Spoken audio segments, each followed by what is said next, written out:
पर मैं जगदीश पारेख। हवाओं से दोस्ती न करना, लुटा न देना वतन की खुशबू। मुल्क से मोहब्बत हो गई जिसको, वो कोई इंसान नहीं अवतार है। अपनी आंखें बंद कीजिए, एक पल के लिए इन्हें बंद रखिए। सपना देखने की हिम्मत कीजिए, उस अनोखे भविष्य के बारे में सोचिए जिसमें भारत एक बहुत सुंदर देश है। हमारा समाज इंसानियत और परवाह करने वाला जिम्मेदार समाज है। हम हिम्मत और ईमानदारी के आदर्श उदाहरण हैं। हमने गरीबी को जड़ से उखाड़कर फेंक दिया है। बिजली कटौती और कमज़ोर सरकारी परेशानियां दूर हो चुकी है।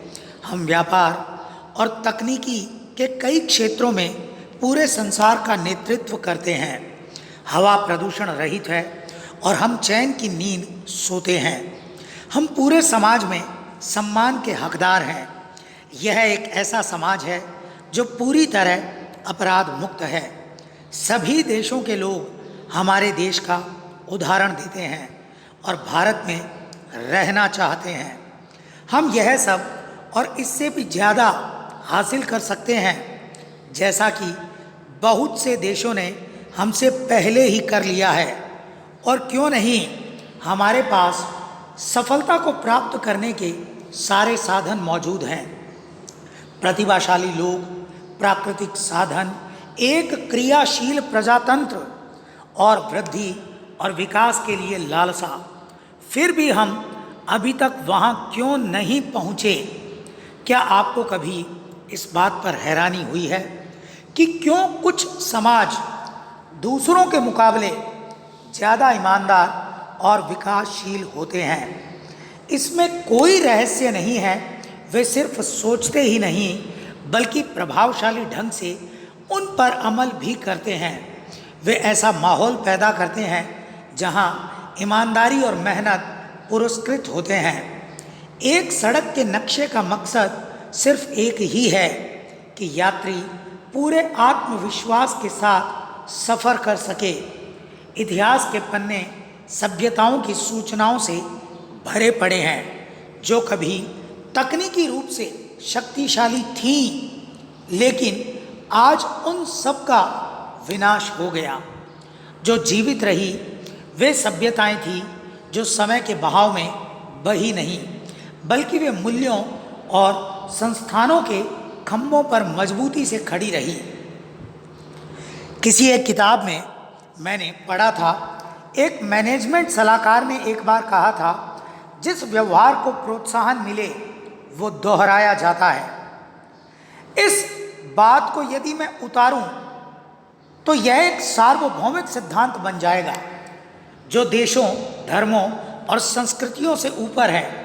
मतलब यह हो गया कि यह सिद्धांत हमारे घरों, दफ्तरों, समाजों, परिवारों में स्पष्ट रूप से लागू दिखाई देता है, क्योंकि जब हमारा सकारात्मक व्यवहार पुरस्कृत होगा तो यह दोहराया जाएगा, और जब नकारात्मक व्यवहार को हम पुरस्कृत करते हैं तो वह भी दोहराया जाएगा। जिस काम को हम पुरस्कृत करेंगे उसे दोहराने का प्रोत्साहन मिलेगा। इसका मतलब बात बिल्कुल साफ है। मूल्य वे सिद्धांत हैं जो हमारे कामों को रास्ता दिखाते हैं।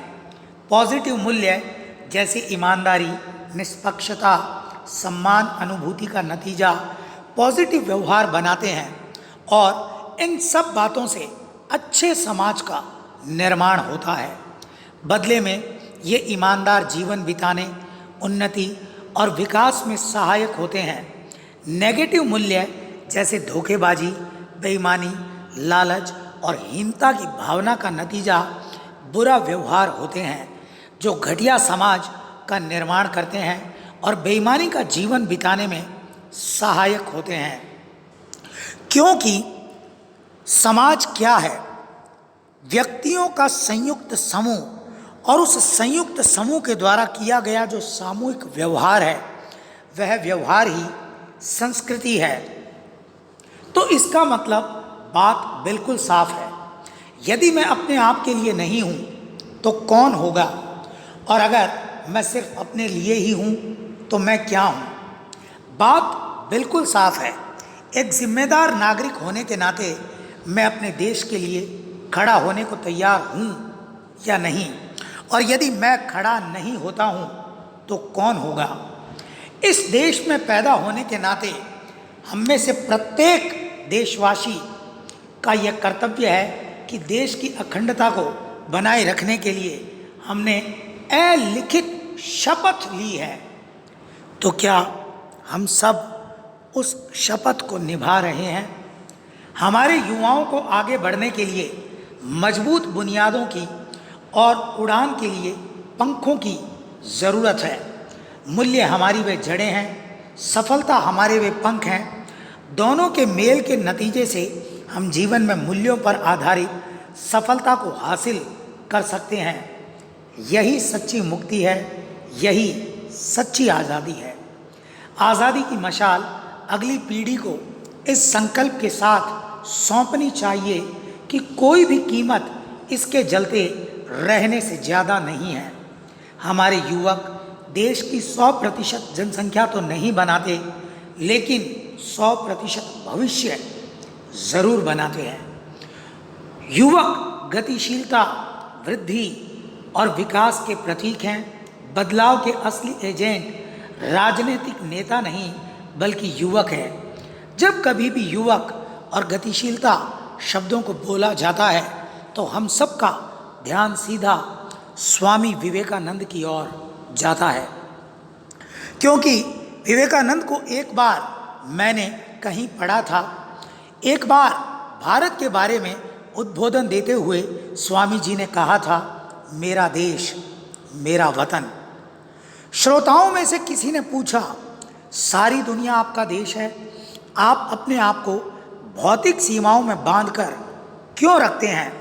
स्वामी विवेकानंद ने उत्तर दिया, देश माँ की तरह होता है। अगर आप अपनी माँ का सम्मान नहीं करते तो आप किसी दूसरे की माँ का सम्मान कैसे करेंगे? तो मेरा आप सबसे यही कहना है, एक हिंदुस्तानी होने के नाते हमारा यह कर्तव्य है कि मैं देश से अलग नहीं हूँ और देश मुझसे अलग नहीं है। मैं और मेरा देश, हम दोनों एक दूसरे के पूरक हैं। और शुरुआत यदि हो सकती है और सबसे अच्छा समय यदि कोई हो सकता है तो वह यहीं अभी और इसी समय है। और हिंदुस्तान से बढ़कर ज़्यादा अच्छी जगह और कौन सी हो सकती है? हमारे शहर से बढ़कर, हमारे परिवार से बढ़कर, हमारे गांव, सुदूर देहात, ढाणी चौपाल से बढ़कर, हमारे देश की गलियों से बढ़कर ज़्यादा अच्छी जगह और कौन सी हो सकती है जहाँ से हम इस देश को सुंदर और मजबूत बनाने की एक नई और बेहतरीन शुरुआत कर सकते हैं। क्योंकि माँ है ये धरती, सख्त होकर भी न क्रूर होती है। मैली है ये धरती, फिर भी न ये धरती धूर होती है। पाँव से रौंदो नहीं, शीश पे धारो इसे, क्योंकि देश की मिट्टी सिंदूर होती है। देश की मिट्टी सिंदूर होती है। वीडियो अच्छा लगा हो तो लाइक, शेयर और कमेंट ज़रूर करें। मिलते हैं एक और बेहतरीन शुरुआत के साथ। तब तक के लिए अलविदा।